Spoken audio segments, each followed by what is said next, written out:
In this video, I'm going to explain exactly what an NFT is, because honestly, we were looking them up and they are really confusing. So in this video, you're going to learn exactly what they are, why they are valuable, because that was our biggest question, and what the buying process looks like. So a non-fungible token, also known as an NFT, is a type of digital token or asset.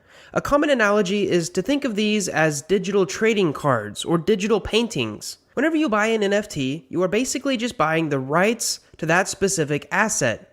Now, non-fungible means that it can't be changed whenever it is created. You can't split it up, and it must be distinguishable from something else. Unlike a Bitcoin, one Bitcoin is the exact same as another Bitcoin. Well, with NFTs, they're never the same. They're always different. And also, a token is just a small piece of data that you own. Together, an NFT is a token that you own that doesn't change throughout time. So that's the basics. But when it comes down to the technicals, what exactly is an NFT? Well, NFTs are actually just a piece of data that is owned by an address. And whoever has the password to that address, they own that piece of data. And this piece of data can be bought and sold to different addresses. And that data is verified on a blockchain. And you can actually check the owner history is always trackable with an NFT.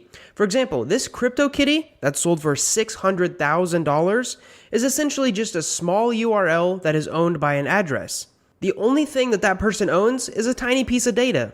Now that piece of data points to a server somewhere that usually hosts an image. And technically, whoever owns that server could change the image. And it's important to know what you are actually buying when you buy an NFT. You are buying a piece of data that points to a server that hosts either an image or a GIF. You should know that the server could change, or that the image and GIF could change.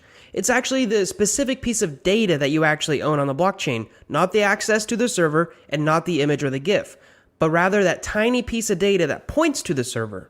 So in a sense, when you buy an NFT, you're buying a small piece of data that represents something larger. Kind of like buying a stock. You're not buying the entire company, and unless it's a dividend stock, you're not actually getting anything from it. So this brings us to the question, why would you want to buy an NFT? And there's many reasons, but right now the main reason most people are buying is because they see NFTs as collectibles in the investment category. So let's go over 4 main things that make an NFT valuable. Number 1, first. So just like Bitcoin is so popular because it was the first cryptocurrency, the first NFTs of specific creators or businesses will also have value. For example, Pokemon cards are quickly gaining popularity, and the most expensive cards are those that were produced in the first edition. So let's say if you have the first United States NFT, it will likely have some perceived value. The second thing that makes an NFT valuable is its utility, which in other words is the real-world benefits. So imagine if Elvis Presley was still alive and he sold 50 NFTs. Now by owning one of them, you could have lifetime access to any of the shows that he participated in. Now these NFTs would quickly become popular and very expensive due to their real-world benefits. Personally, this is the only reason I would buy an NFT, is if it had a real-world benefit. And I think in the future, almost all NFTs will evolve to have this sort of aspect. Creators will sell NFTs for income, and in return, have a membership community or do a monthly lunch meeting or something in that fashion. The third thing that makes an NFT valuable is if it's unique or rare. So for example, think of the Mona Lisa. Anyone can have a copy of the Mona Lisa in their room, but only one person, or a museum in this case, can hang up the real painting by Leonardo da Vinci for everyone to view. Now the same goes for the original Constitution of the United States, or a Babe Ruth signed baseball. They are rare. Imagine if Stephen Hawking only minted 3 NFTs. They would be very valuable because there's only 3 originals. Even if they're just pictures of the universe. Other people could have that picture, but they wouldn't have the original one minted by Stephen Hawking. The last thing that I've found that makes an NFT valuable is ownership history. So for example, what's your favorite celebrity? Mine personally is Robert Downey Jr. So let's say he decides to sell his leather jacket and buy a new one. Well, when he first bought that leather jacket, maybe he paid $200 for it. But me, I might pay $800 just to have the same jacket that Robert Downey Jr. wore. Now the same goes for NFTs. Someone might be willing to pay $1 million of an image of a duck that Barack Obama owned at one point. So keeping these in mind, you should think about what actually makes an NFT valuable. If an NFT is the first of its kind, if it has a real world benefit, if it's rare, and if someone important owned it. These are questions to ask yourself during valuation of an NFT. For example, does buying Jack Dorsey's first tweet for $2.5 million fit any of these? Let's go down the list. Is it a first? Yes, it actually is the first NFT in that category. Second, does it have utility? It does not. You don't get to change the tweet and you don't get to advertise your business or something like that. Third, is it unique? Yes, it is unique. Lastly, what about its ownership history? Well, this is actually a no. Yes, it is Jack Dorsey's first tweet, but nobody famous has actually owned the specific NFT yet. To fit this category, for example, maybe it was my tweet and then PewDiePie owned it. Then the answer would be yes. But in this example, it only checks 2 of the boxes. So if you buy his first tweet, you're basically betting that someone else in the future will want to buy it for a higher price. Because holding that NFT does absolutely nothing for you. There is no utility.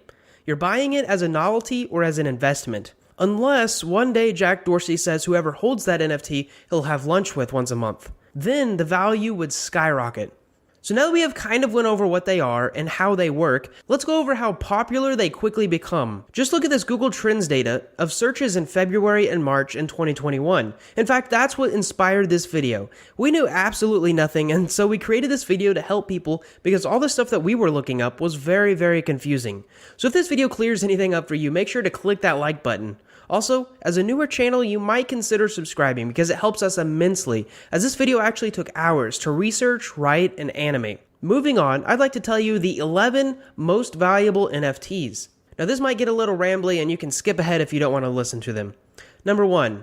CryptoPunk 6965. In February 19, 2021, it sold for 800 Ethereum. Next we have CryptoPunk 4156, which sold for 650 Ethereum in February 18th, 2021. Third, we have CryptoPunk 2890, which sold for 605 Ethereum in January 24th, 2021. Then we have the famous Dragon CryptoKitty, which sold for 600 Ethereum. CryptoPunk 6487, which sold for 550 Ethereum. Next up, we have some land in the Decentraland world, around 12,600 square meters. It sold for 514 Ethereum. Next is something called Hashmask 9939, which sold for 420 Ethereum. This really interesting car concept, the F1 Delta Time, actually sold for 415 Ethereum. Another CryptoPunk sold for 400 Ethereum, and an actual lot of land in the Decentraland world sold for 345 Ethereum. And the famous Nyan Cat sold for 300 Ethereum on February 19th, 2021. So another important question to ask about NFTs is, can someone copy your NFT? Well, technically, yes. Someone can copy an NFT just like any other piece of artwork, but the original NFT address can be traced back to the original creator since all NFTs have a log of their transaction history. It's also important to note someone could create a new NFT that points to the exact same hosting address that the original NFT does, or they could point it to a different address that is of the same image or GIF. Now, the value in an NFT is not the image, it's the specific piece of data. Just like I could make a free throw at my local YMCA, and LeBron James could toss one in while 30,000 people are watching. Even though these are basically the same thing, one has way more value based on what other people think of it. I may be doing the exact same thing LeBron is doing, but people value his free throw way more than mine. Another question you might have moving into the NFT space is, how do you buy an NFT? Because purchasing an NFT is actually quite simple, and it's probably the same difficulty as purchasing a stock of a company. Now, you should know most NFTs are sold on marketplaces, kind of like eBay, Amazon, and Facebook Marketplace, but that specialize in NFTs. One thing that might be a drawback of buying NFTs is that they are usually purchased with Ethereum, so you'll likely need to own some actual Ethereum before you purchase a CryptoKitty or an NBA Top Shot. Buying cryptocurrency and trading it to a wallet that you can buy an NFT usually takes some technical skill on transferring crypto, because if you do it incorrectly, you could lose all of your money in the transaction. So here are the 4 most commonly used NFT exchanges that allow you to buy and sell NFTs. App.rarible.com, niftygateway.com, OpenSea.io, and superrare.co. So whenever you go to buy an NFT, the first step is to create an account on that specific website. Step number 2 is that you'll either have to buy crypto on another exchange and then transfer it to the wallet on that exchange. You should know NFT wallets are very similar to any other cryptocurrency wallet. They usually have a public and a private key. And for those wanting the technicals, most are based on the ERC721 protocols. But I promised that I would not get too technical in this video.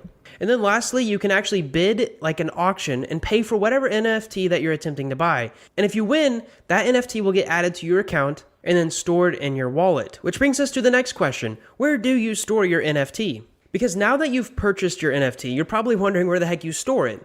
Well, you store it on a wallet. You'll want to make sure that it's safe and accessible to show your friends and other people what you've recently purchased.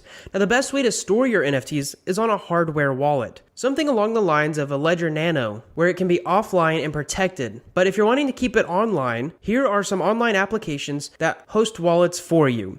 MetaMask.io, TrustWallet.com, and Engine.io. And if we were to go any further in on this process, it would probably take quite a bit of technical knowledge, so I'm sorry to say that's where this video ends. I hope you found it helpful, and I hope it clears up some confusion. Ending this video, please don't forget to like the video and subscribe so you get future Whiteboard Crypto videos just like this one. We promise to keep it simple for you.